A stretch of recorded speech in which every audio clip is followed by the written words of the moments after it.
Madeline and Jacob Harris were the picture of newlywed bliss. After their Atlanta wedding, Jacob surprised Maddie with news. His late grandmother had left them a sprawling Victorian manor in rural Georgia. It was his ancestral home, empty for the last 10 years. Jacob hadn't been back since he was a teenager. The house had a reputation in the nearby town of Evershade Hollow. Locals called it the Widow House, after Jacob's great-grandmother, who lost all 5 of her children within its walls. Madeline, an art teacher and city girl, was skeptical of the place from the beginning.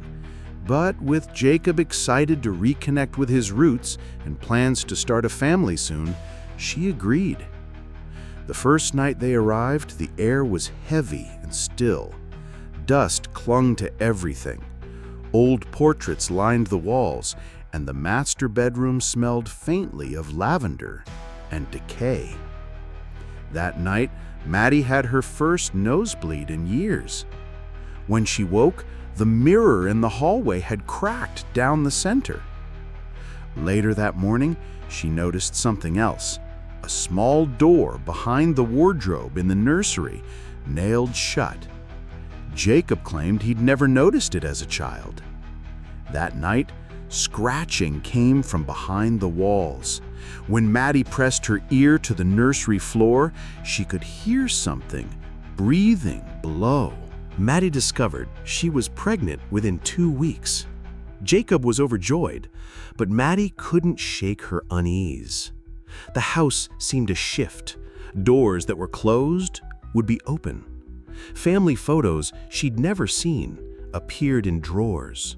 Children with hollow eyes. A woman whispering to a priest in black robes. One night, while painting in her makeshift studio, Maddie saw writing form on the canvas in blood-red paint. "The child belongs to us." She hadn't touched that color. Jacob dismissed it as pregnancy stress. But then the walls began whispering.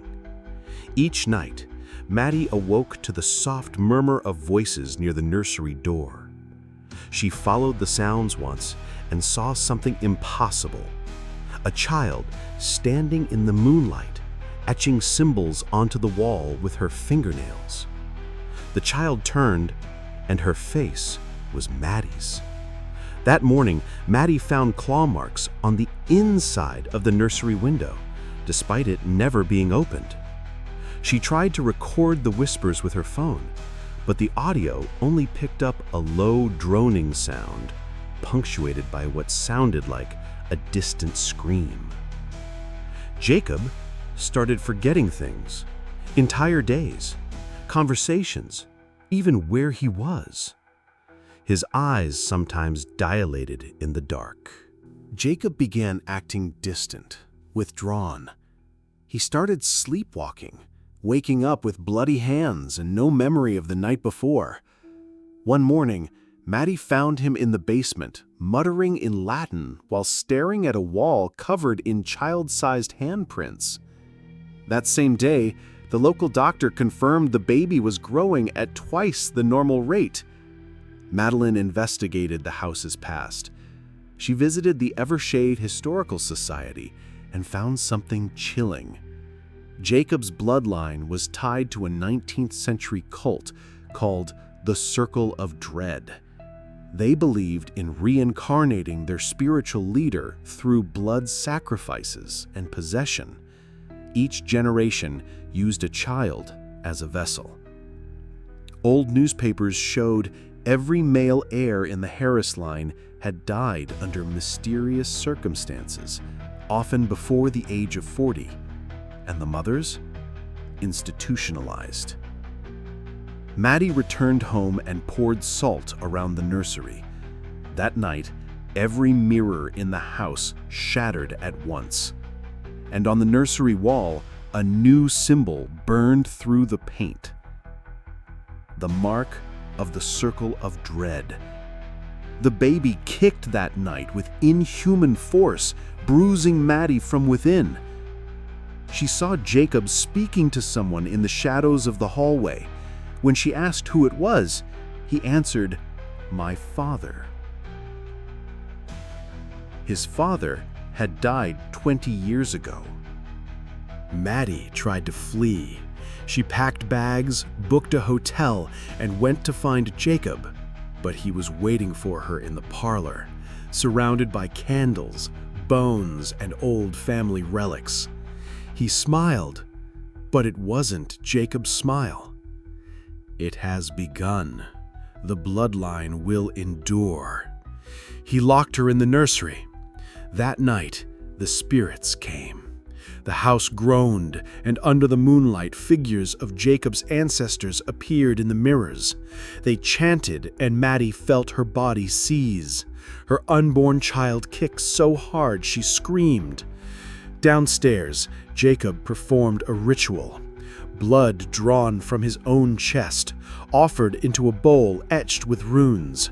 The walls bled. The air grew cold. The floor beneath Maddie cracked open, revealing skeletal remains and bones arranged in concentric patterns. An old phonograph played by itself, repeating an old lullaby in reverse. A black figure rose from the basement floor, whispering in Jacob's ear, taking the shape of a priest with no eyes.